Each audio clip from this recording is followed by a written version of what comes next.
அனைவருக்கும் வணக்கம். இன்றைக்கி ஒரு முக்கியமான பதிவு தான் பார்க்க போகிறோம். ஆறுதல். நம்ம என்றைக்குமே அடுத்தவங்கள்ட்ட ஆறுதல் தேடவே கூடாதுங்க.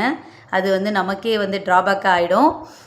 இப்போ ஒரு குடும்பத்தில் ஹஸ்பண்ட் ஒய்ஃப் இருக்காங்கன்னா அவங்களுக்குள்ள ஒரு சின்ன சின்ன மிஸ்அண்டர்ஸ்டாண்டிங்காக இருக்கும்.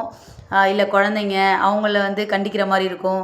இது மாதிரி இருக்கும் பட்சத்தில் நம்ம அடுத்தவங்கள்ட்ட போய் நம்மளோட பர்சனல் லைஃப்பை சொன்னோன்னா அவங்க வேறு மாதிரி அதை ஹேண்டில் பண்ணிடுவாங்க. ரொம்ப க்ளோஸ்டு ஃப்ரெண்ட்ஸ் நமக்காண்டி எல்லாமே எதாக இருந்தாலும் செய்வாங்க அப்படின்றவங்க ஓகே நீங்கள் சொன்னீங்கன்னா அவங்க ஒரு சொல்யூஷன் சொல்லுவாங்க. அவங்க வெளியில் போய் யார்கிட்டையும் எதுவும் சொல்லவும் மாட்டாங்க. நம்ம மனசை நம்ம தேற்றி விடுவாங்க. ஓகே இப்படி இருந்தால் சரியாயிடும் நாளடைவில் சரியாயிடும் அப்படிலாம் சொல்லுவாங்க. சப்போஸ் அவங்களே நமக்கு சில பேர் நமக்கே ஊன்னு சொல்லிவிட்டு அடுத்தவங்கள்ட்டையும் போய் இப்போ என்னையை எடுத்துக்கிட்டிங்கன்னா ராஜி அவங்க ஃபேமிலியை பற்றி சொன்னாங்க, அதை சொன்னாங்க இதை சொன்னாங்கன்னு சொல்லி கமெண்ட் பண்ணுறதுக்கு வாய்ப்பு நிறையா இருக்குது. எப்போவுமே நம்ம ஆறுதல்னு ஒன்று தேடக்கூடாது. ஆறுதல் நம்ம தேடும் பட்சத்தில் நம்ம லைஃப் நிறைய பேரோட லைஃப் வீணாகிறத நம்ம நிறைய பார்த்துருக்கோம்.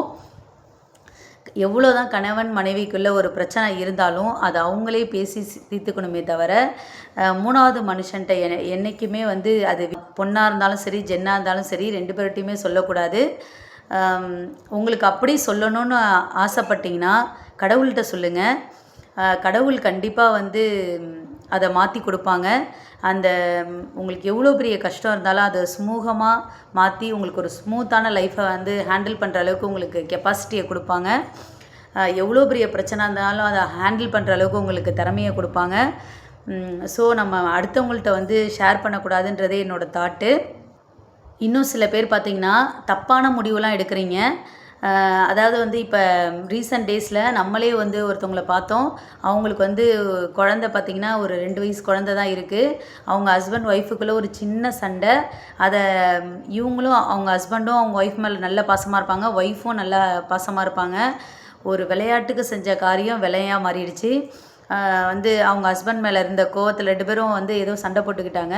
அவங்க மேலே உள்ள கோவத்தில் இவங்க விளையாட்டுக்கு ஏதோ பாய்சன் அது மாதிரி சாப்பிட போய் டக்குன்னு அவங்கள காப்பாற்ற முடியாத சூழ்நிலை வந்துருச்சு. இதெல்லாம் ரொம்ப கஷ்டமான செயல். இது மாதிரி ஒரு சொல்யூஷன்லாம் யாருமே எடுக்கக்கூடாது. நமக்கு என்ன பிரச்சனையாக இருந்தாலும் சரி அதை நம்ம ஹேண்டில் பண்ணுற அளவுக்கு நம்ம தைரியப்படுத்திக்கணும். அது எந்த சுச்சுவேஷனாக இருந்தாலும் சரி. ஸோ இது மாதிரிலாம் நம்ம ஹேண்டில் பண்ணக்கூடாது. நம்ம மற்றவங்கள்ட்ட சொல்கிறதுனாலையோ நமக்கு இது மாதிரி முடிவை தேடிக்கிறதுனாலையோ நமக்கு அதுலேருந்து ஒரு சொல்யூஷன் கிடைக்க போகிறதில்ல. நம்மளே நம்ம நிதானமாக யோசித்து இதுலேருந்து எப்படி வெளியில் வர்றது, இதை எப்படி சரி பண்ணுறதுன்னு நம்ம யோசித்தா மட்டும்தான் நம்ம லைஃப்பை நம்ம ஸ்மூத்தாக கொண்டு போக முடியும். ஸோ இது மாதிரி ஹேண்டில் பண்ணுங்கள். சில பேர் ஆறுதல்ன்ற பேரில் நிறைய பேர்கிட்ட மாட்டிக்கிறீங்க. அது மாதிரி விஷயத்தை என்றைக்குமே செய்யாதீங்க. நம்ம ஆறுதல் தேட போனாலே அங்கே நமக்கு ஒரு பாயிண்ட் இருக்குதுன்னு அர்த்தம்.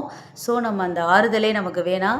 உங்களுக்கு ஏதாவது வேண்டணும்னு தோணுச்சுன்னா கடவுள்கிட்ட கேளுங்க. கடவுள் கண்டிப்பாக கொடுப்பாங்க. இந்த பிரபஞ்சம் உங்களுக்கு கொடுக்கும். ஸோ நீங்கள் கவலைப்படவே தேவையில்ல. அது உங்களுக்கு எவ்வளோ பெரிய பிரச்சனையாக இருந்தாலும் சரி, தீர்க்க முடியாத பிரச்சனைன்னு ஒன்று கிடையவே கிடையாது. யாருக்காக இருந்தாலும் அதுக்கு ஒரு சொல்யூஷன் இருக்குது. அதுக்கு டெத்தோ இல்லை நம்ம ஷேரிங்கோ மட்டுமே நமக்கு தீர்ப்பாக ஆகாது. ஸோ நம்ம நிறைய சாதிக்கணும். ஹியூமனாக பிறந்த அனைவருமே சாதனையாளர்கள் தான். சின்ன சின்ன பிரச்சனை வருந்தான் போகுந்தான்.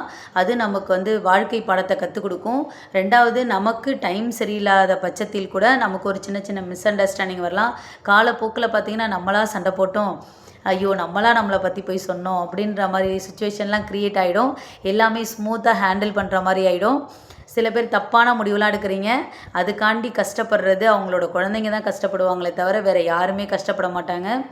அவங்கவுங்க லைஃப்பை பார்த்துட்டு போயிட்டே இருப்பாங்க.